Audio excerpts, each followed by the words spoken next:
Greetings and Happy New Year, Navyzen! Another week, another great news. And in our headline news this week, let us catch up with the Maritime Task Force, the Garuda Contingent 28N UNIFIL in Lebanon, with their first action at the Mediterranean Sea. With me, Sergeant Maria, this is Navy Weekly News brought specially for you.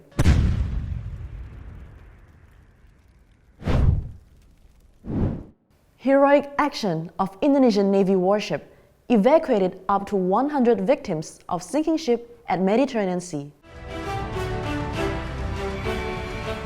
Carrying out the peace mission under the United Nations, Indonesian warship KRI Franz Kaisiepo, as a part of the Maritime Task Force Garuda Contingent 28N UNIFIL, carried out its first task by receiving trust from the MTF commander as on-scene coordinator and tactical controller at search and rescue operation. According to the report from the LAF Navy on the existence of the sinking refugee ship,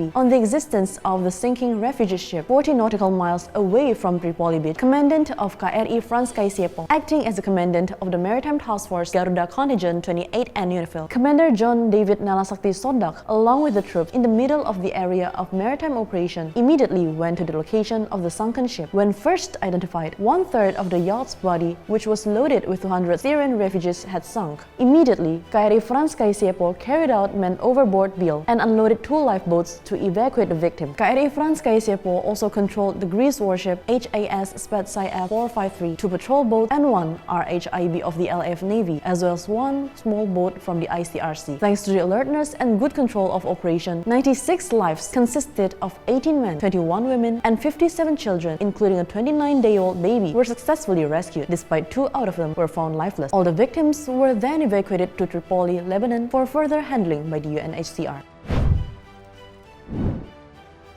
In the context of emergency response operations due to high sea waves and power outages, the economy of BAWEAN Island Gresik Regency slumped. Second Fleet Command's element KRI Dr. SOEHARSO supported the movement of hundreds of personnel, material, and logistics to BAWEAN Island at Ujung Port 2nd Fleet Command. This activity was later supported with social and material aid, including 4 units of electricity generator and supplies. This demonstrated the concern of Indonesian Navy towards the citizens. Lampulo Naval Post of Sabang Naval Base's personnel in joint search and rescue team successfully evacuated 1 crew of SM.SANTOS, which was sailing from Nicosia, Argentina to Singapore on board search and rescue boat Kresna at Benggala Strait waters, Aceh Besar Regency. On his voyage, the victim went by the name Wintut, contracted fever and stomachache at the Hindia Sea waters, thus required immediate evacuation to the land in order to receive further medical care. This demonstrated the synergy between the Indonesian Navy and related institutions to assist the citizens.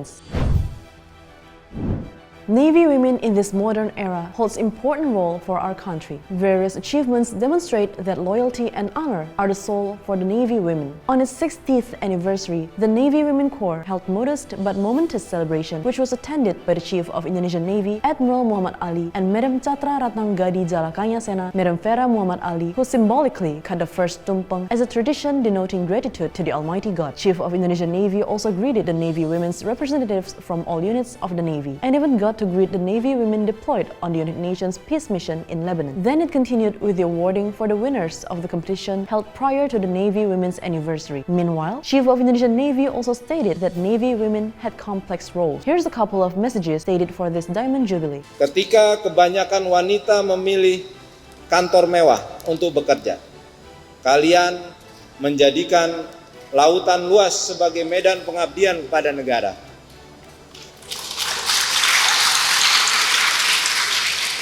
Di saat wanita lain lebih suka gaun dan maskara, kalian memilih baju loreng dan mengangkat senjata. Cucuran keringat dan sengatan sinar matahari tidak akan pernah memudarkan pesona keanggunan seorang Srikandi Jalasena. Teruslah memancarkan cahaya kehormatan meski diterpa badai di tengah lautan pengabdian. Penuhi panggilan kewajibanmu dalam menggapai cita-cita jalesvevajayamahe. And that is our Navy Weekly News for this first week of the year. Don't forget to keep up with us on our Navy news in Bahasa by subscribing to our channel on YouTube. And don't forget to turn on the notification to get notified for more updates. Follow us on our social media on Instagram, Twitter, and Facebook, and keep on supporting us to serve the best for our nation. Jalesvevajayamahe. The glory is at the sea. I'm Surgeon Maria, and we're looking forward to seeing you again next week.